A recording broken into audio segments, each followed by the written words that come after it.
అక్కడ మహిళలు చేయాల్సిన పనులు మగవారు చేస్తారు. ఆలయంలో అన్ని వింత ఆచారాలే ఆచరిస్తారు. అన్నమయ్య జిల్లాలోని ఓ పల్లెలో మగవారి పండుగ ఇప్పుడు జనాన్ని ఉర్రూతలూపుతోంది. ఇలాంటి పండుగ ఈ ప్రపంచంలో ఎక్కడా లేదేమో. అన్నమయ్య జిల్లా పుల్లంపేట మండలం తిప్పాయిపల్లి గ్రామంలో సంజీవరాయుడు అనే దేవస్థానం ఉంది. ఆ ఆలయానికి సంబంధించి ప్రతి ఏటా సంక్రాంతి పండుగకు ముందు మగవారు ఈ పండుగను చేసుకుంటారు. దాన్నే సంజీవరాయుడు స్వామి పొంగళ్ల పండుగ అంటారు. సంజీవరాయుడి ఆలయంలో ఆ ఊరి మగవారందరూ కలిసి ప్రత్యేక పూజలు నిర్వహించడం అక్కడ ఆచారం. తిప్పాయిపల్లి గ్రామంలో కొన్ని వందల సంవత్సరాల క్రితం ప్రతిష్ఠించిన సంజీవరాయ ఆంజనేయ స్వామి విగ్రహానికి ఓ ప్రత్యేకత ఉంది. ఈ ఆలయంలో మగవారికి మాత్రమే ప్రవేశం. మహిళలకు ఆలయంలోకి ప్రవేశం లేదు. చిన్నపిల్లలు మినహా ఆడవారు ఆ ఆలయానికి ఆమడంత దూరంలో ఉంటారు.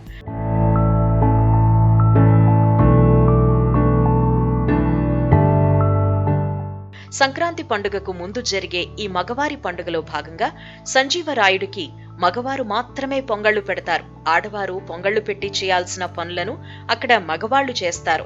ఆలయ ఆవరణలో మగవారందరూ కలిసి వరుసగా కట్టెల పొయ్యిలు వెలిగించి పొంగళ్లు పెట్టి ప్రసాదాలు సిద్ధం చేస్తారు.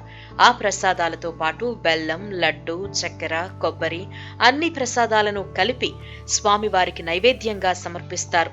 101 టెంకాయలు కొట్టి ప్రత్యేక పూజలు నిర్వహిస్తారు. ప్రసాదాలను కూడా మహిళలు తినకూడదని వారికి ఇవ్వరు. ఆ ఆలయం మరో ప్రత్యేకత ఏంటి అంటే సంజీవరాయుడి ఆలయంలో గర్భగుడి ఉండదు. ఓ రాతి బండపై బీజాక్షరాలు లిఖించి ఉంటాయి. ఆ విగ్రహాన్నే సంజీవరాయుడిగా కొలుస్తారు. ఆ విగ్రహంపై సూర్య కిరణాలు పడాలి అని గర్భగుడి నిర్మించలేదని పెద్దలు చెబుతారు. ఆడవారికి ప్రవేశం లేకుండా మగవారే అన్ని కార్యక్రమాలు చేయటం వెనుక ఒక యథార్థ గాథ ఉన్నట్లు గ్రామ పెద్దలు చెబుతారు.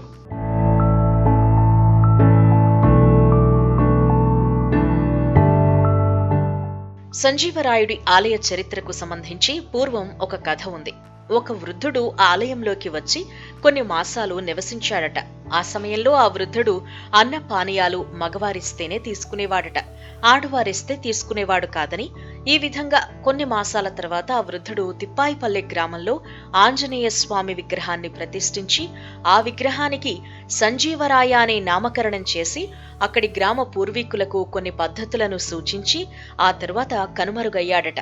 దీంతో ఆ గ్రామస్తులు వృద్ధుని రూపంలో భగవంతుడే వచ్చాడని, అందువల్లే ఆయన చెప్పినట్టుగా ఆ విగ్రహానికి మగవారే పూజలు చేస్తున్నారని, ఆడవారు పూజలు చేయటం నిషేధించాము అని గ్రామస్తులు తెలిపారు. అనాదిగా వస్తున్న ఆచారం ప్రకారం ప్రతి సంవత్సరం సంక్రాంతి పండుగకు ముందు తిప్పాయిపల్లె మగవారందరూ కలిసి ప్రతి ఏటా సంజీవరాయుడి ఉత్సవ వేడుకను వైభవంగా నిర్వహిస్తామంటున్నారు. మేమందరం బ్రహ్మాండంగా దేవునికి పొంగలు పెట్టుకుంటున్నాము. బాగుండదు. ఈ స్వామికి సంజీవరాయుని స్వామికి ఆడవాళ్ళు లేదు, మగవాళ్ళే పొంగవాళ్ళు పెట్టుకునేది. తిప్పాయిపల్లె గ్రామంలో వెలిసినటువంటి శ్రీ సంజీవరాయ స్వామివారి పొంగల్ని ప్రతి సంవత్సరం సంక్రాంతికి ముందు వచ్చేటువంటి ఆదివారం నిర్వహించడం ఆనవాయితీ. ఇది అనాదిగా వస్తున్నటువంటి ఆచారం కాబట్టి ఆచారం అలాగే కొనసాగుతుంది. ఆలయానికి ఒక ప్రత్యేకత ఉంది. ఆలయం లోపలికి ఆడవారికి ప్రవేశం లేదు. జరిగేటువంటి ప్రతి కార్యక్రమంలోనూ మగవారే పాల్గొంటారు. ఇంటి దగ్గర నుంచి పొంగళ్ళు తీసుకురావడం మొదలు పొంగళ్ళు వండడం, స్వామికి నైవేద్యం సమర్పించడం మొత్తం మగవారే చూసుకుంటారు. స్వామి యొక్క ప్రసాదాన్ని కూడా ఆడవారికి ఇవ్వరు. ఇది అనాదిగా వస్తున్నటువంటి ఆచారం కాబట్టి ఆచారం అలాగే కొనసాగుతూ ఉంది.